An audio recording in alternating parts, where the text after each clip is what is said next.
Welcome back to my channel mister and missus Nehal Upadhyay. मैं हूँ आपकी अपनी नेहा। सुप्रभात, गुड मॉर्निंग जी, राधे राधे। बस अब सारे कामों से फ्री हो गई थी। जो सुबह के जो काम होते हैं वो अब मुझे नहाने जाना था। झाड़ू पोंछा पानी वगैरह सब कुछ। आजकल गर्मी मतलब सारे प्रदेश में बारिश आ गई है, पर हमारे चंबल संभाग में अभी तक बारिश का नामो निशान नहीं है। और गर्मी 46 टेम्परेचर लगता ही है, वही 37-38 रहता है, बट लगता 40 फील हमें 46 ही होता है।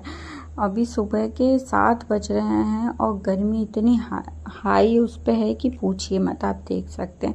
बस अब मैं नहाने जा रही हूँ। नहाने के बाद आज अपने कान्हा जी की पूजा वगैरह करूँगी। 2-3 दिन से पूजा नहीं हो पाई थी मुझसे, तो बस अब वही है कि अब उनको उठाती हूँ। नहा धोकर आई, अपने लल्ला को जगाया।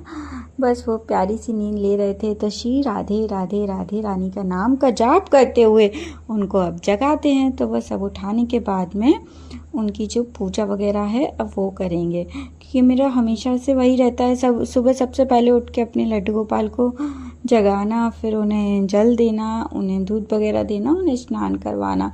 तो बस अब उन्हें स्नान वगैरह करवा के उनका पूजा वगैरह करेंगे। और अभी जो है अब महीना लग गया है, हमारा जून लास्ट चल रहा है और हिंदी जो महीनों में आता है वो आषाढ़ का महीना चालू हो गया।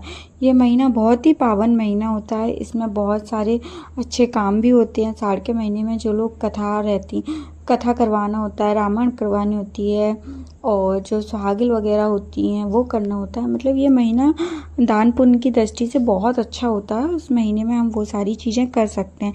लेकिन अभी फ़िलहाल जो रात चल रही है वो अंधियारी रात जो बोलते हैं वो चल रही है, तो अभी इसमें थोड़ा सा कुछ चीज़ें अवॉइड रहती हैं। बस 4-5 दिन बाद वो भी ख़त्म हो जाएगा, तो उसके बाद हम लोग कोई भी अच्छे काम कर सकते हैं। तो बस आषाढ़ का महीना बहुत अच्छा पवित्र महीना माना जाता है। इसमें बारिश भी आती है, और बारिश तो वैसे ही अच्छी होती है और शुभ होती है। बारिश का होना तो वैसे ही शुभ होता है। बस अब लल्ला को नहला कर स्नान करवा के उन्हें वस्त्र वगैरह पहना दिए, और उनका जो इत्र से रहता है वो इत्र सेवा ज़रूर देनी चाहिए, क्योंकि हमें भगवान महकते रहते हैं, तो वो हर चीज़ हमारे जीवन में महकती रहती है। तो बस मेरे श्याम बाबा को तो स्पेशली इत्र बहुत प्रिय है। सारे भगवानों को इत्र बहुत प्रिय है। बस अब आरती की तैयारी करते हैं। आजकल वीडियो नहीं बना पा रही, शूट नहीं हो पा रहा है। एग्ज़ाम भी चल रहे थे और काफ़ी ज़्यादा मतलब शेड्यूल बहुत टाइट था, तो नहीं हो पाता है। कभी कभी क्या रहता है, कई चीज़ें हम चाह कर भी हम नहीं कर पाते हैं। बस अब आरती की तैयारी कर ली है, और अब मैं अपनी बिहारी जी की आरती करूँगी। बस जो कि हमेशा मैं आरती करती हूँ, तो वही है, मन में बसाकर तेरी मूर्ति उतारूं मैं गिरधर तेरी आरती। तो ये वाली जो आरती है वो आरती करते हैं बिहारी जी की। आरती कुंज बिहारी की ये भी आरती करते हैं। बस ये सारी आरती करने के बाद में अपने कान्हा जी को भोग लगाऊंगी, फिर उनकी सेवा करूंगी। और मेरे लल्ला की एक बात स्पेशल रहती है, मतलब डे के अकॉर्डिंग ही मैं उन्हें कपड़े पहनाती हूँ। आज उन्होंने एक्चुअली रेड कलर के कपड़े पहने हैं। मंगलवार के दिन कान्हा जी को रेड ड्रेस पहनानी चाहिए। और मैं वीडियो लेट पोस्ट हो पाई, क्योंकि एक्चुअली हमारे यहाँ पे थोड़ा सा नेटवर्क इशू आ रहा है। तो बस वेडनेसडे को हो पाई, बट ये मंगलवार को मैंने पूजा की थी, तो बस वो रेड ड्रेस थी। क्योंकि कभी कभी क्या होता है, आप लोग बोलोगे कि दी बुधवार को तो ग्रीन पहनाते हैं, आप रेड पहनाए हो, तो बस वही चीज़ रहती है ना कि वीडियो पोस्ट होने में थोड़ा सा टाइम हो जाता है। बाकी आज रेड ही पहनाते हैं। तो बट आप लोग कमेंट में बताइएगा कि मेरे कान्हा जी रेड ड्रेस में कैसे लग रहे थे। श्री राधे हरि बोल। तो बस अब उनकी आरती की, और अभी मैंने धूप से आरती की, फिर मैं दीप से आरती करूँगी, उसके बाद पुष्प से आरती करूँगी। क्योंकि हमें हमेशा मतलब एक दीप धूप पुष्प सभी चीज़ों से भगवान जी की आरती करनी चाहिए, और गंगा जल से उनका आचमन करना चाहिए। ये बहुत शुभ होता है लड्डू गोपाल की पूजा में। तो बस अब मैं कान्हा जी की दीप से आरती कर रही हूँ। और हमें क्या है, हमेशा मतलब अपने कान्हा जी का जल हमेशा उनके पास रखना चाहिए। कभी हम अवेलेबल हैं, कभी नहीं है, उन्हें कब किस टाइम जल की आवश्यकता पड़ जाए, तो जल हमेशा रखना चाहिए। अभी मैं मिट्टी का जो कलश था वो उनके पास में रखी हुई थी, लेकिन अभी कुछ 1-2 दिन पहले ही मैंने वो हटा दिया है, वो ठंडा ज़्यादा होता है तो मंदिर में मेरी चींटियाँ हो रही थी, तो फिर मैंने उसे हटा दिया। बस अब आरती करने के बाद आरती ली और बस अब उनकी जो होती है, उनकी जो दहरी सेवा होती है वो की, क्योंकि हमें हमेशा बिहारी जी के मंदिर भी जाते हैं तो हमें दहली सेवा करने का मौका मिलता है। तो बस ऐसे ही हमें अपने मंदिर की भी दहरी की जो होती है वो सेवा देनी चाहिए, मतलब अपने हाथों से उन्हें हल्का हल्का दबाना चाहिए, ये अच्छा होता है। बस राधे राधे, मेरी पूजा हो चुकी है और अब मैं जाती हूँ अपने कान्हा जी की रसोई में उनके लिए भोग बनाने के लिए। तो आज मेरे लल्ला को जो भोग में था, आज मैं कढ़ी बनाऊंगी, कढ़ी चावल वगैरह उनके लिए रेडी करूंगी। तो बस वही मैं कढ़ी बना रही थी। और जहाँ जहाँ बारिश हो चुकी है भाई, हमारे भी चंबल संभाग में बारिश भेजी है मौसम विभाग के अनुसार। तो ये जानकारी मिली कि अभी कम से कम एक्टिव होने में वो क्या बोलते हैं, वेदर एक्टिव होने में कम से कम 5 दिन लग जाएंगे। जब चंबल संभाग में सबसे लास्ट में सिस्टम एक्टिव होगा तब बारिश आएगी।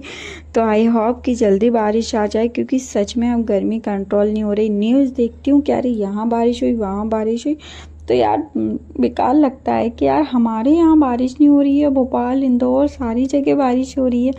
तो बस वही है कि जल्दी से बारिश भेजिए ताकि मैं भी अपने लड्डू गोपाल के साथ प्यारी प्यारी रील्स बना सकूं बारिश की, और बस एंजॉय कर सकें बारिश को। और गर्मी, एक्चुअल में गर्मी और पानी की भी बहुत प्रॉब्लम आ रही है बारिश के चक्कर में। बस अब मेरी कढ़ी बन चुकी है, आप देख सकते हैं मैंने कढ़ी छौंक दी है। और सबसे पहले हम तेल में क्या रहता है, हींग डालते हैं। उसके बाद मेरे जो खड़े मसाले हैं वो डालती हूँ। एक्चुअली मैं पंजाबी तड़के वाली कढ़ी बनाती हूँ, मैं खड़े गरम मसाले से ही स्टार्टिंग करती हूँ, उसको ज़रूर डालती हूँ मैं उसमें। तो बस आप देख रहे हैं कि मैंने सारे मसाले डाल दिए। उसके बाद जो मैंने पहले से ही दही में जो बेसन और हल्दी वगैरह घोल के रखी थी, अब मैं वही डालने जा रही हूँ। बस मैंने वो डाल दिया और अब पानी मिलाते हैं। एक्चुअल में क्या रहता है, मेरे को पतली कढ़ी बहुत पसंद है, तो बस मेरे ज़्यादा नॉलेज नहीं थी, बट धीरे धीरे बनाना सीख गई। तो बस जो क्वांटिटी रहती है बेसन की और पानी की 4 गुना होनी चाहिए, तभी जाके कढ़ी अच्छी बनती है। तो बस मेरी कढ़ी अब खदकेगी, बाकी मैंने छौंक वोंक लगा दिया, सब कुछ डाल दिया। बस अब थोड़ा देखना पड़ता है क्योंकि स्टार्टिंग में कढ़ी खदकती है तो उफन भी जाती है, मतलब बाहर भी निकल सकती है। बस अब पापड़ पकौड़ी वगैरह सेक के चावल लगाऊंगी और रोटी सेकूंगी। तो बस ये सारे काम करने के बाद में अपने लल्ला का भोग बना के रेडी करने के बाद में उसको भोग वगैरह लगवाऊंगी। बस यही दिनचर्या रहती है घरों में, गृहस्थ जीवन में, और क्या ही रहता है। तो आप देख सकते हैं कि जो है आप ही के सामने है। और प्लीज़ इस चीज़ को, मतलब अगर मुझसे पूजा पाठ में कोई भूल चूक हो जाती है तो माफ़ कर सकते हैं, क्योंकि मुझे कमेंट में बता सकते हैं कि दीदी आपने ये चीज़ सही नहीं की है। क्या रहता है ना, क्योंकि हर चीज़ हम सीख कर ही आगे बढ़ते हैं, तो जिसको जैसा ज्ञान होता है वो उसी के अकॉर्डिंग ही चीज़ें करता है।